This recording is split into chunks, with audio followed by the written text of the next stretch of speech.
How to be a good and emotionally healthy partner. 10 rules for a loving relationship. Most people want a loving relationship. They want closeness, safety, affection, and connection. But wanting love and knowing how to show up for it are not the same thing. Many people were never taught what a healthy partnership actually looks like. They learned from chaos, silence, criticism, or survival. So they try their best and still feel confused, reactive, or disconnected. Being a good partner is not about being perfect. It is about being emotionally responsible. It is about how you handle discomfort, conflict, closeness, and repair. These are 10 solid rules for being a good, emotionally healthy partner. Not rules meant to shame you, rules meant to steady you. Rule 1. Take responsibility for your emotions. Your partner is not responsible for regulating your feelings. They can support you, care about you, and listen to you, but they are not required to manage your anxiety, anger, insecurity, or sadness for you.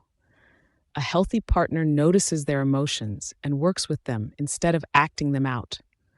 That means pausing before reacting, naming what you feel instead of blaming, saying I'm overwhelmed instead of snapping, saying I'm hurt instead of withdrawing. When you take responsibility for your emotional state, you create safety. Your partner does not have to brace for your moods. They can meet you honestly instead of defensively.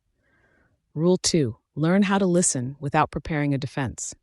Most people listen in order to respond, correct, or protect themselves. Healthy partners listen to understand. That means letting your partner finish their thought, not interrupting, not minimizing, not explaining why they shouldn't feel that way. You can listen and still disagree. You can listen without accepting blame. Listening does not mean surrender. It means respect. When someone feels heard, their nervous system settles. When they feel dismissed, it escalates. Listening is one of the most powerful forms of love. Rule 3. Do not make your partner your enemy during conflict. Conflict is not the problem. How you handle it is. A healthy partner does not turn disagreements into battles. They do not attack character, bring up old wounds, or aim to win. They do not threaten abandonment or withdrawal to gain control. You and your partner are on the same team, even when you are upset. If you lose sight of that, the relationship becomes unsafe. Speak to your partner the way you would want to be spoken to when you are vulnerable. If you cannot do that in the moment, take space and return when you can. Rule 4. Be curious instead of assuming. Assumptions kill intimacy. Healthy partners ask questions instead of filling in the blanks with fear. They say, "Help me understand," instead of "you always" or "you never." Curiosity keeps relationships flexible. Assumptions harden them. When you assume, you stop learning. When you stay curious, you stay connected. Rule 5. Repair matters more than being right. Every relationship will have ruptures. What matters is whether repair happens. A healthy partner can say, "I was wrong," or "I handled that badly," without collapsing into shame. They can apologize without excuses. They can listen to how their actions impacted the other person, even if that was not their intention. Repair builds trust. Refusing to repair erodes it. You do not need to be flawless. You need to be accountable. Rule 6. Respect boundaries, even when you do not like them. Boundaries are not rejection. They are information. A healthy partner does not pressure, guilt, or punish their partner for having limits. They do not take boundaries personally or treat them as threats. They understand that respecting boundaries is how safety and desire are maintained.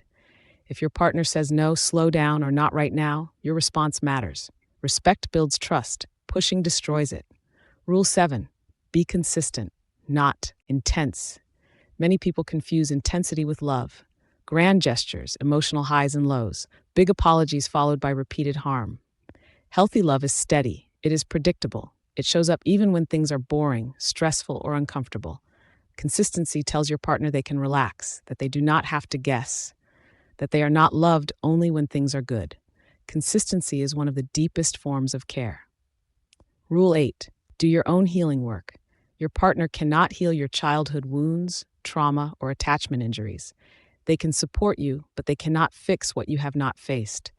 A healthy partner takes responsibility for their own growth. That might mean therapy, self-reflection, learning emotional skills, or unlearning patterns that no longer serve them. When you avoid your own healing, your partner pays the price. When you commit to it, the relationship benefits. Growth is not about becoming someone else. It is about becoming more present and less reactive. Rule 9. Make room for your partner's inner world. Your partner has thoughts, fears, hopes, and experiences that exist beyond the relationship. A healthy partner makes space for that inner world. They care about how their partner is doing emotionally, not just practically. They notice changes. They check in. They do not dismiss emotional needs as weakness or inconvenience. They understand that emotional connection is not extra. It is essential. When someone feels emotionally seen, they feel loved. Rule 10. Choose love in small, ordinary moments. Love is not only proven in crisis, it is built in the everyday. It is how you speak when you are tired, how you respond when your partner is stressed, whether you show appreciation, whether you offer kindness without being asked. Small moments accumulate. Over time, they become the foundation of the relationship. Healthy partners do not wait for things to fall apart to show care.